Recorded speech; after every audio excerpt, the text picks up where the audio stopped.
I don't know if I said this in the other one or not. This was the one about the interview and interviewee. Oh, God. They just went through a whole rigmarole with the interviewee's ego. He knew his father was a homeless drunk, and he is obviously still battling with his father on many a thing. Sorry, there was just an alert on my phone, a public safety alert. Did I say this? The interviewee was grappling with his father being a homeless drunk and was never there for him throughout his life the way he wanted him to be or needed him to be or any number of things. And he's a grown adult with his own family now, but this is what people do, right? Like, he's still his father's son, and he wants his father's attention, his father's approval, his father's praise, and he'll demand it, but he doesn't realize his ego's doing that. Like, his father didn't ask him for help, and his father didn't ask to have a relationship with him, and he can't seem to drop that bone, figure it out, unravel those knots. He can't figure any of that out. So he's still participating. But he's participating in a way where he wants to be seen as the good guy, as the hero. You know, I tried to call the police on my father to go pick him up and have him locked up so he could get the help he needed. No, your ego wanted that. He didn't ask for your help. And so your ego wanted to look like the savior and the hero. And then you also wanted it to work or not work. You either wanted to embarrass him, claim you've tried, claim you've made every effort, or you wanted him to actually get the help and say, "Oh, son, what would I have done without you?" Right? The son kept saying, "Oh, he's thrown his life away, this and that." So he would ideally like to be God in his father's life. He wants to be his father's God. He wants his father to say, "Oh, son, you've saved me." Right? Like, dude, get a grip. Your ego's out of control. Your father's not going to do that. And what ended up happening is when he did call the police and the police showed up, guess what? The father was perfectly sober and fine, and there was no reason for the police, had no authority to take the man away. Right? And that's kind of how God will work, to show that little boy, "Hey, little boy, what are you doing the judging for? And why do you want to play me? Why do you want to play my role? Do you want some lessons of your own? Sure, let me give you some more." Because that's what we're asking for all the time. Right? So he's going to continue to have that battle. And if he wants to pick a fight with his father or people outside of him, don't worry. There's always somebody who will pick a fight back. That's how it is. It's like we can't mind our own business. We can't take care of ourselves, let alone somebody else. Right? And certainly not somebody that there's such strife with. But that's what people end up wanting to do. It's like they want to make you look crazy or drunk or homeless or insane, and then point it out so that it's on public record or this or that. So then they can then go in and say, "Look, I saved you. What would you have done without me?" And this is the God complex, but they can't see that at all. They have lied to themselves just as much. They have convinced themselves just as much that they're sweet, innocent saviors. Without them, the world would collapse. There would be no world for us here without all of them. What would we do? What would we do? Right? It's like, oh my God. People gotta get a grip. We really can't even control ourselves. We can't even see ourselves. We don't know our intentions. We don't know up from down. We can't get it together. But we'd like to lock others up to show them that we can get them together. We can't control ourselves, but we can control you. And nope. Nope. It doesn't seem to work out too well, does it? It's like, it is kind of comical because it is such a shit show, because it seems so obvious. It seems so obvious when we can see it on others and other scenarios. And it is more challenging for us It is. I mean, you know it is for me anyway, and you know it is for me to have broken through some of the things I broke through. It took me a really long time to see those shadows or see the git, because you have to be brutally honest. Because again, you've been lying to yourself for so long, right? Like you con yourself.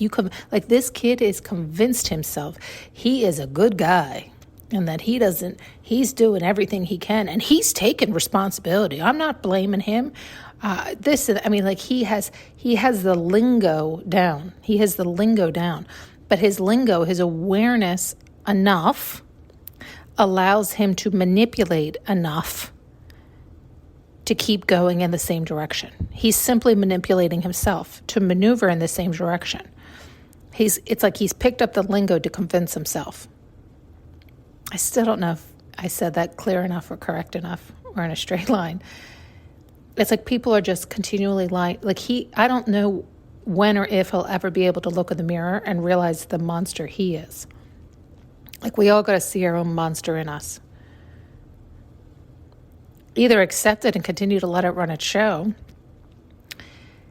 and own it. And own it. It's like everybody else can see the monster in you. And when you pretend that it's not there, you do look like, oh, you're an idiot. Oh, you're just stupid. So you might as well just own it if that's what you're going to choose to do. Or you have to learn how to wrangle that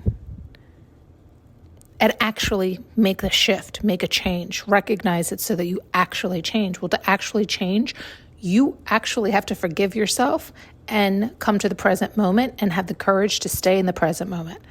But it's challenging to stay in the present moment. Most people, we go to our default of depression or anxiety, going back or going forward, and we drag in old scenarios. So when you're talking with somebody, your mind is already reverting back to similar scenarios. And it's like, no, come back here now, come back here now, come back here now. And that takes a lot of time and practice for people to do that.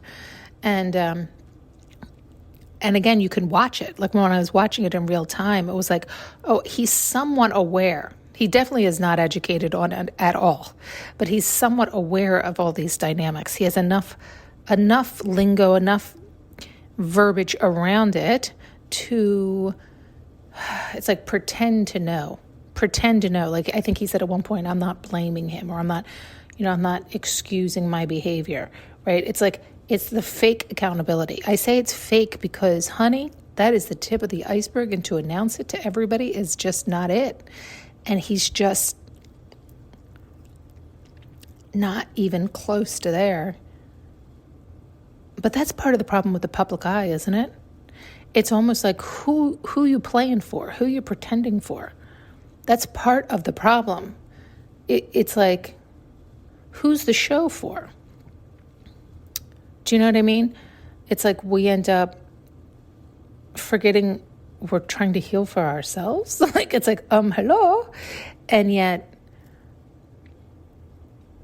it's almost like they do need some grace, because some of them really are in the public eye to a degree that they are held to a higher standard. We do expect better from you. And to me, that's also more of our own work that we need to do. Why? They're no different than you or me.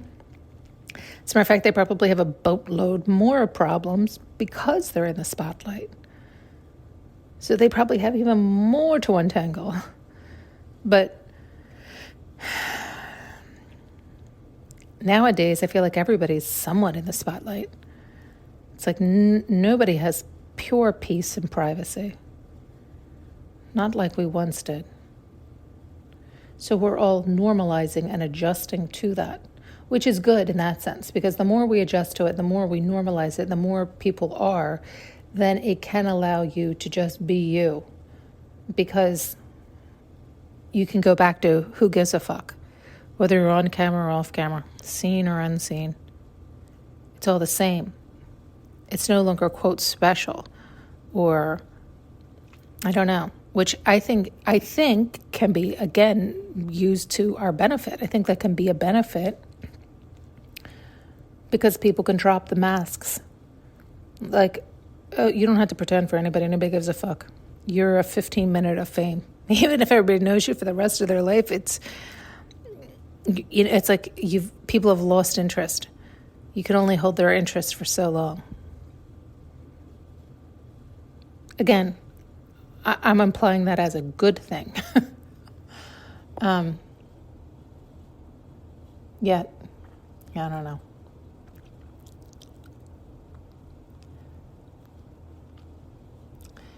They went into it further, walking me through this person's ego.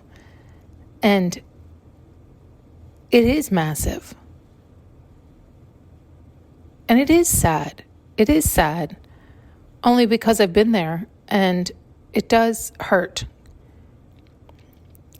It hurts to see that shadow. It hurts to see that ego. That it hurts to see that devil within, or the demon within, or to recognize what his real intentions are, what he's really screaming. He's a sad little boy who wants the love and attention of his father in a relationship, and for his father to praise him and say he's proud of him.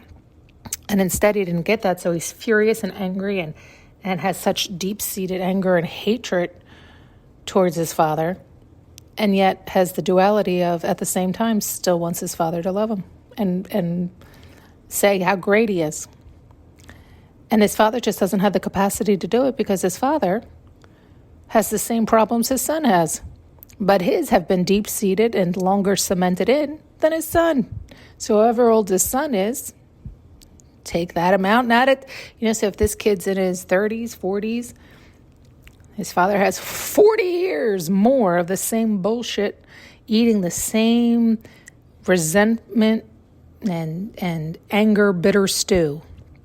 So he's used to that stew 40 years longer than this kid is. Do you see what I'm saying? Like, you're not going to break your father off his habit of bitter stew. He's not going to change to be who you want him to be. You either learn to love and accept him for who he is, so you can hopefully start to love and accept yourself for who you really are, or you don't. Because he does not love who he is. He doesn't even know who he is because he's still operating from his ego and his wound and his pain. And he'll likely remain there.